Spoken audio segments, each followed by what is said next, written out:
Hello, good morning everyone. So in this part of video we will take our next topic, that is after cell wall we will discuss cell membrane.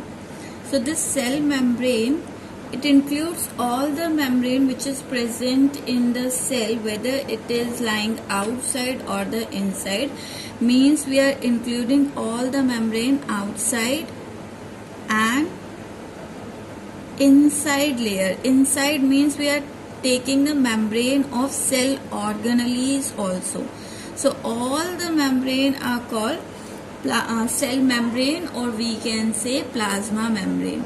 Okay, we are calling it cell membrane as it envelop the internal structure of cell and present outside it, or it is also known as plasma membrane because of the same reason.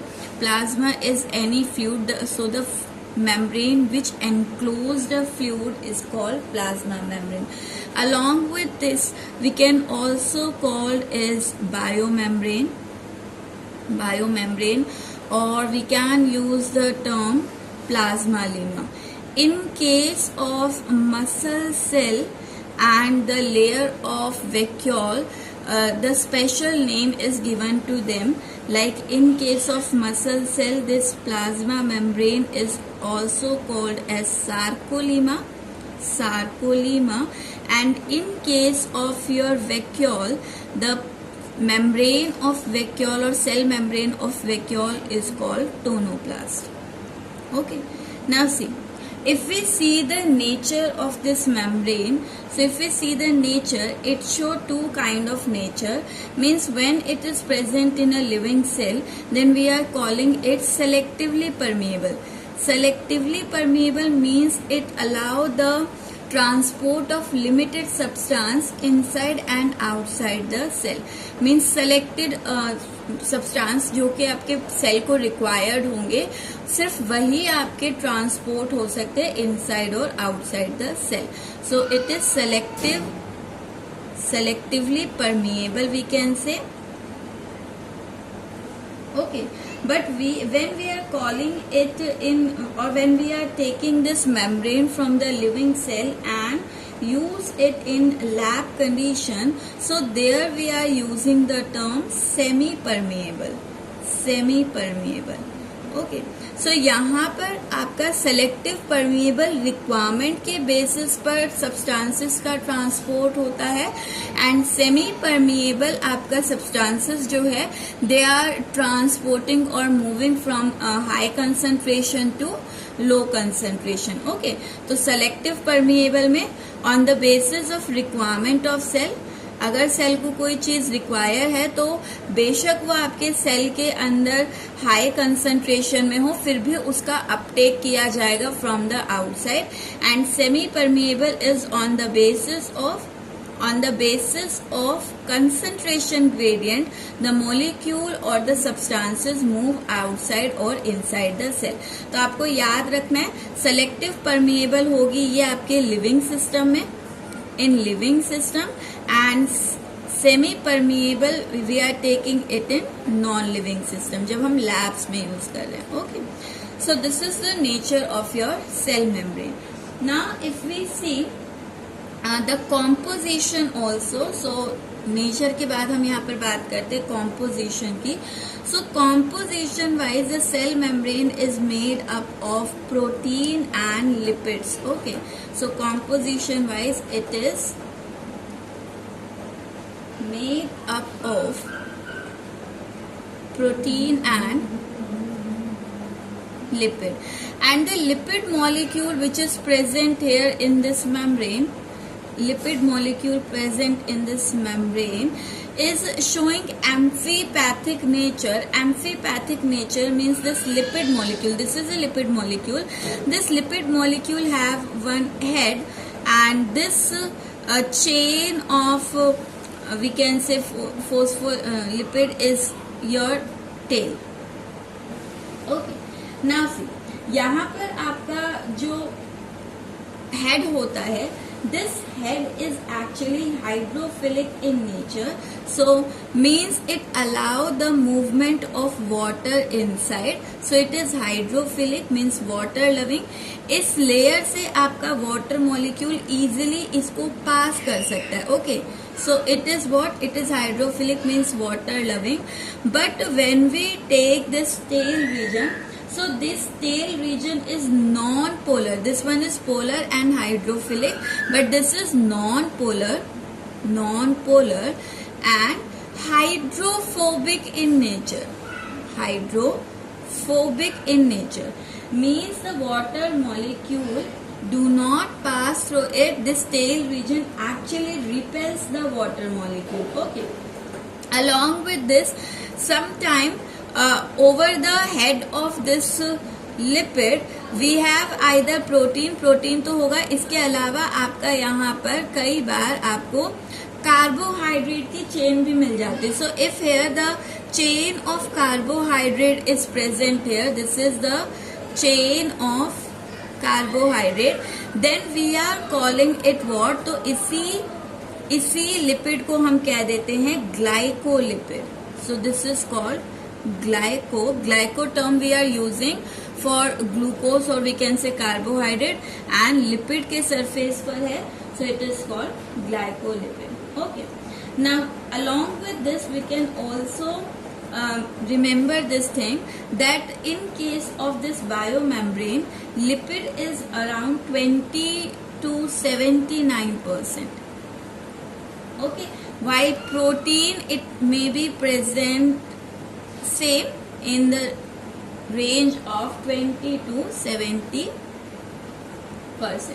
The other thing like carbohydrate, they are present in 1 to 5% in this layer. Now coming to the next point, that is structure of this cell membrane. So the next point is structure of cell membrane. So actually different scientists work on or work on the cell membrane and try to define its structure. So in that approach, the first one who worked or defined the structure of this plasma membrane or cell membrane is Daniel and Devson. They have given a model here which is called sandwich model.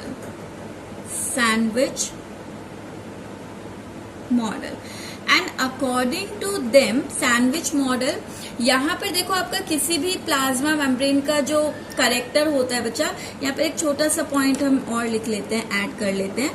कोई भी plasma membrane है, cell membrane है, अगर उसकी characters की बात की जाए तो वहां पर आपको ध्यान रखना है, सबसे पहला आपका करेक्टर होगा कि वो आपकी प्रोटीन प्लस आपके लिपिड से बनी होगी. ठीक है.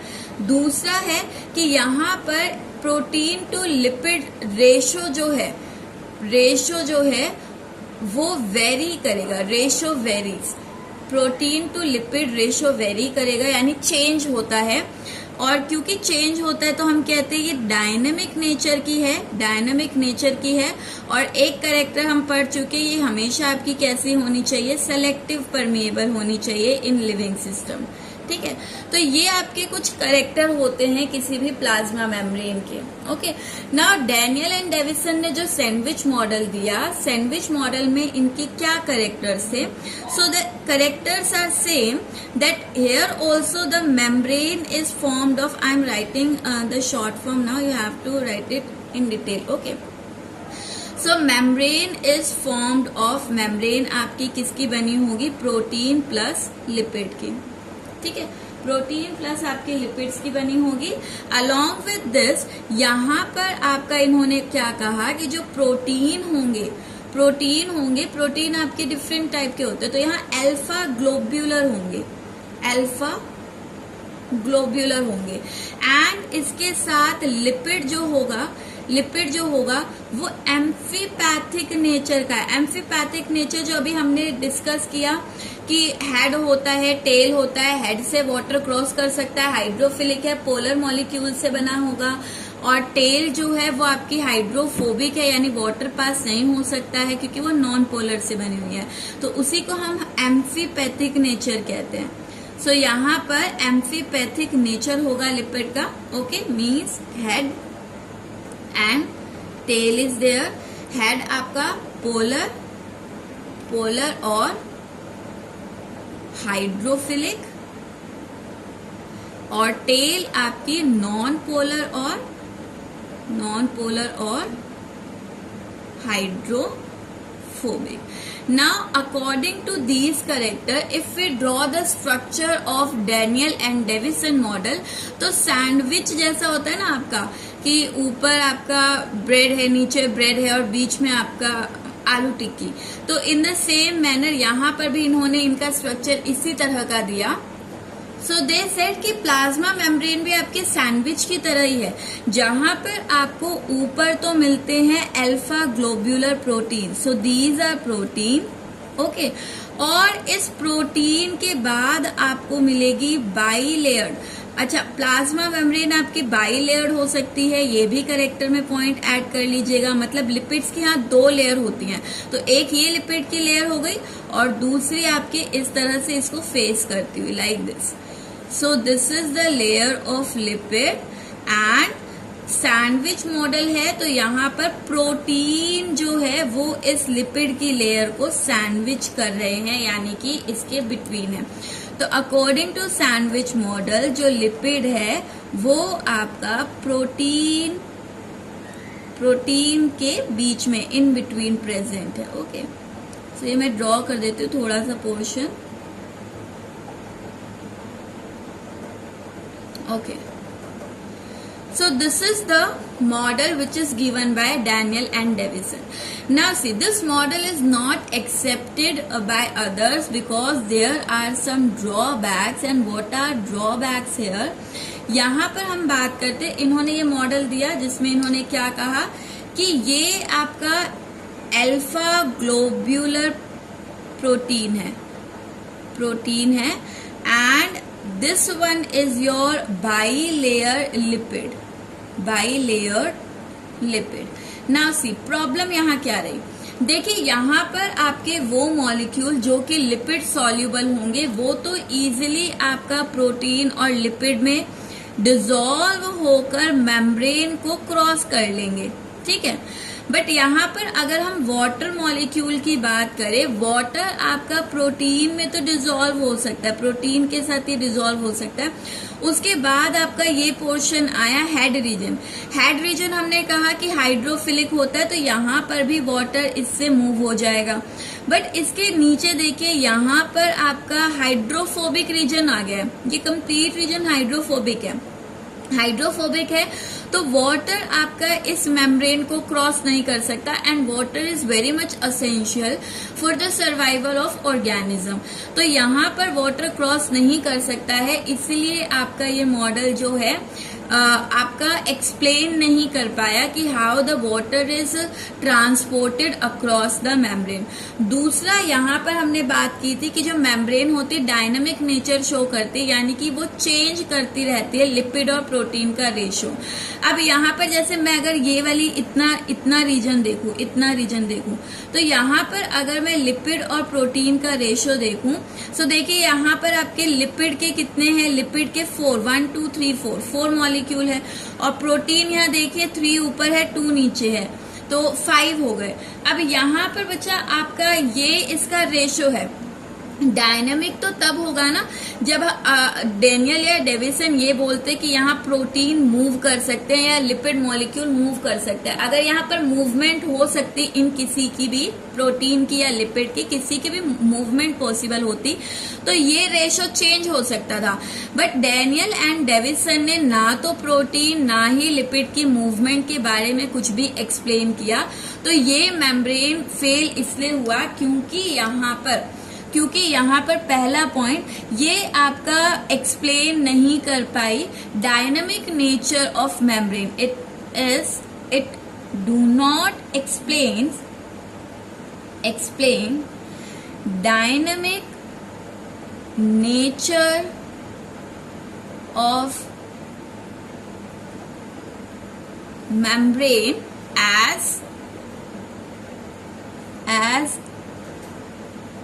they have not said anything about movement of protein और लिपिड. ओके, सेकेंड यहाँ पर हमने बात की पोलर मॉलिक्यूल, जैसे आपका वाटर मॉलिक्यूल का जो मेम्ब्रेन के अक्रॉस ट्रांसपोर्ट है वो भी एक्सप्लेन नहीं कर पाई. So it do not explain the transport of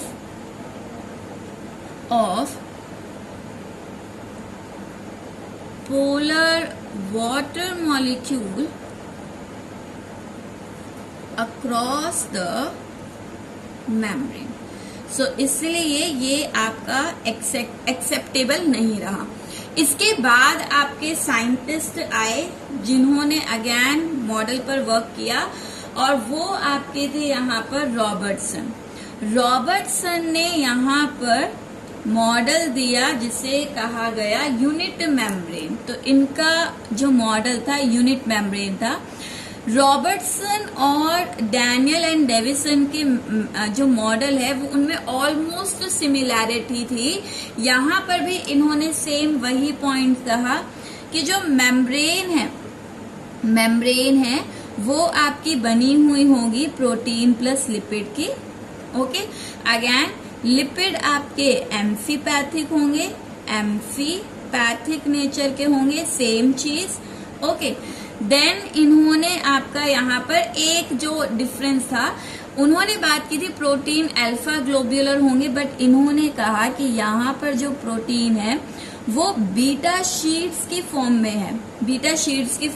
okay, so structure इनका भी ऑलमोस्ट सेम था. यही आपका इसी तरह से ये आपके बाई लेयर लिपिड हो गए. और यहाँ पर जो इन्होंने प्रोटीन की बात की तो इन्होंने कैसे कहा कि प्रोटीन आपका इस तरह शीट्स की फॉर्म में, not in globular form. And as there is similarity between Daniel and Robertson model, so इसके ड्रॉबैक भी सेम थे. यहाँ पर भी सेम, ये डायनामिक नेचर नहीं शो कर पाए क्योंकि इन्होंने भी प्रोटीन और लिपिड की मूवमेंट के बारे में कुछ नहीं कहा. और अगेन सेम प्रॉब्लम आई, वाटर मॉलिक्यूल प्रोटीन शीट को तो क्रॉस कर सकता है, हेड को क्रॉस कर सकता है, लेकिन फिर ये रीजन आ गया जो कि हाइड्रोफोबिक है, जो कि वाटर को हेट करता है. तो यहाँ पर आपका वाटर जो है अगेन इस मेम्ब्रेन को क्रॉस नहीं कर पाएगा. So the drawback of Robertson and Daniel model is same. And together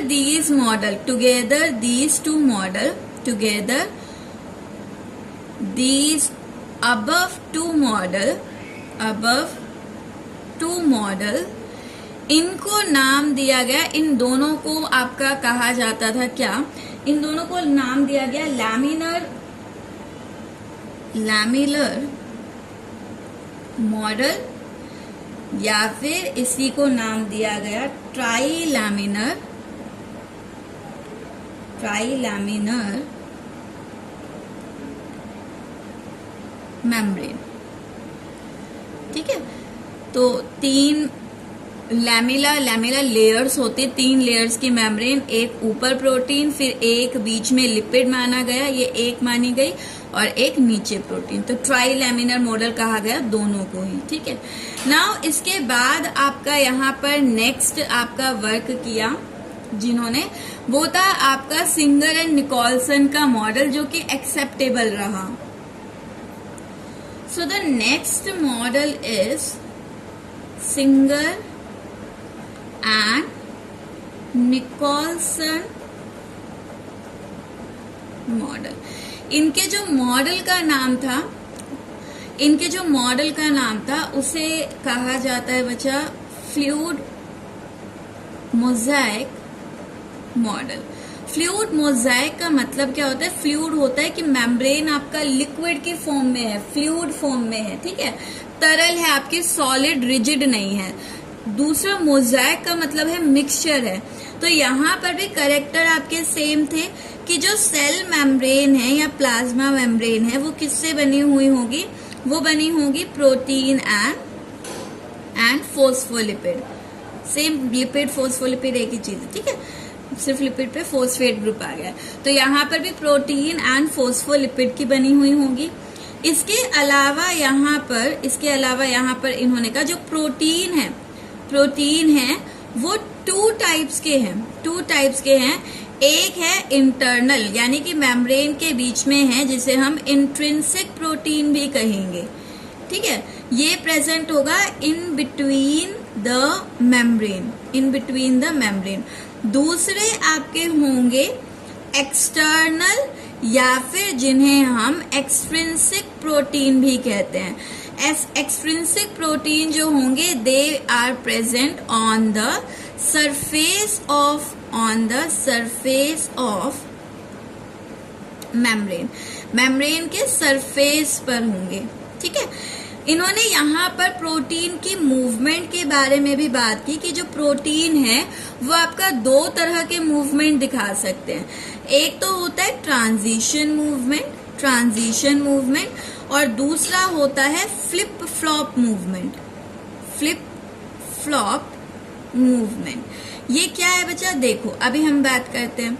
मान लीजिए आपका ये प्रोटीन्स अरेंज है, तो फ्लिप फ्लॉप का मतलब होता है कि ये प्रोटीन है, इसके सरफेस पर कोई भी मॉलिक्यूल जिसे ट्रांसपोर्ट होना है वो इस तरह से बाइंड करेगा, यहाँ पर जैसे ढक्कन बाइंड कर रहा है, और फिर ये प्रोटीन इस तरह से आपका घूम जाएगा 360 डिग्री, ठीक है, और इस मॉलिक्यूल को रिलीज करेगा सेल के इनसाइड। तो इसे तो हम कहते हैं फ्लिप फ्लॉप मतलब कि आपका 360 ने 180 डिग्री मूव कर जाना, 180 डिग्री का रोटेशन लेना। दूसरा होता है ट्रांजिशन होता है कि ये जो प्रोटीन्स अरेंज है मेम्ब्रेन पर, जगह जगह मान लो गैप में भी प्रेजेंट होंगे, तो ये प्रोटीन्स आपस में ट्रांजिशन मूवमेंट शो कर रहे हैं, यानी कि एक दूसरे की जगह पर आ सकते हैं। तो जैसे आपका रेड वाला है, ये आपका घूमता हुआ यहाँ आ सकता है, ब्लू वाला घूमता हुआ इन बिटवीन आ सकता है।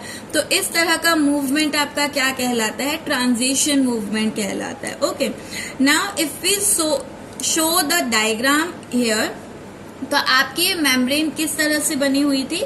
देखिए इन्होंने कहा सेम कि यहाँ पर लिपिड तो बाई लेयर होगा, लेकिन इस लिपिड के अंदर भी आपका कुछ प्रोटीन्स होते हैं। इन्हीं प्रोटीन्स को इन्होंने कहा इंटरनल प्रोटीन। ओके, और इसके अलावा इस लिपिड की लेयर के बाहर एक तो ये प्रोटीन हो गया इन बिटवीन, जिसे हम क्या कह रहे हैं? Internal protein. और दूसरा इन्होंने कहा इसके सरफेस पर भी होते हैं, तो ये हो गए एक्सटर्नल प्रोटीन या एक्सट्रिंसिक प्रोटीन। कई बार प्रोटीन सरफेस और आपका लिपिड दोनों के मिड में प्रेजेंट होते हैं, यानी कि सरफेस पर भी दिख रहे होंगे और बिटवीन भी होंगे। तो ये आपके पार्शियल प्रोटीन कहलाते, पार्शियली एम्बेडेड, जो ना बिल्कुल अंदर है ना बिल्कुल बाहर है। नाउ सी, यहाँ पर अगर हम देखें तो ये हो गया external protein.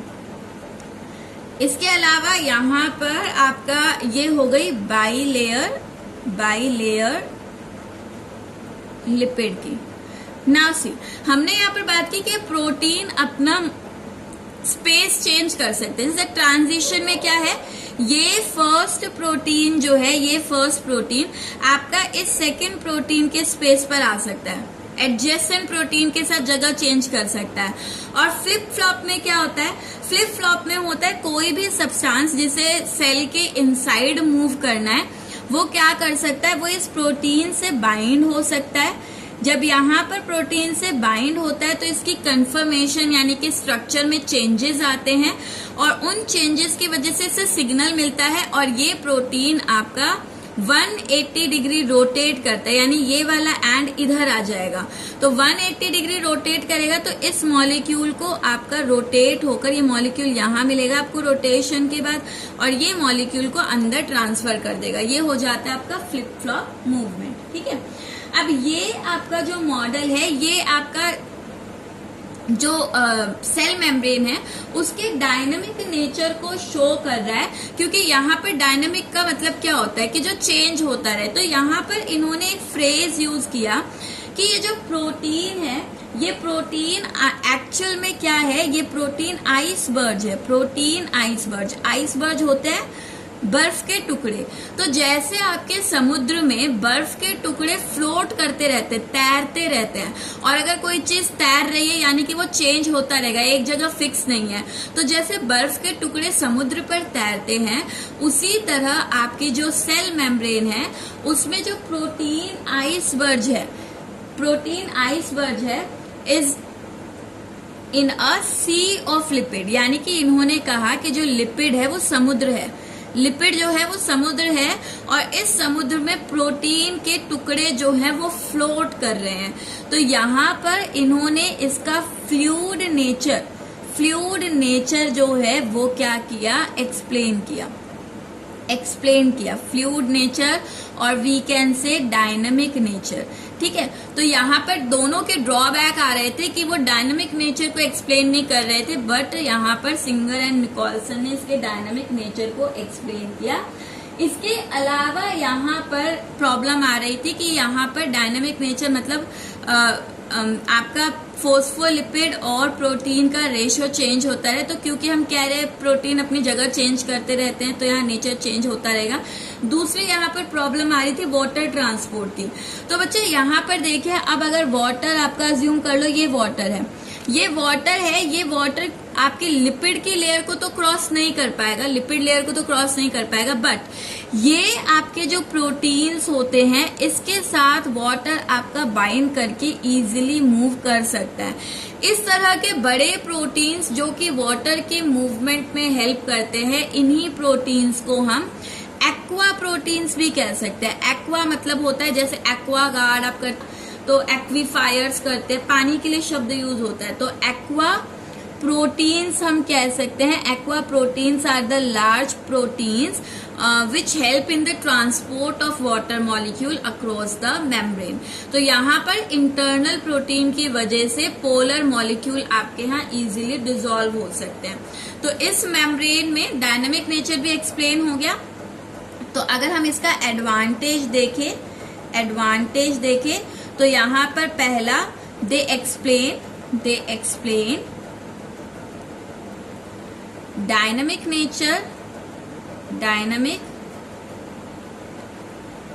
Nature of membrane. Second यहाँ पर प्रोटीन टू फोस्फोलिपिड रेशो वो आपका वेरीज कर रहा है। And transport of molecule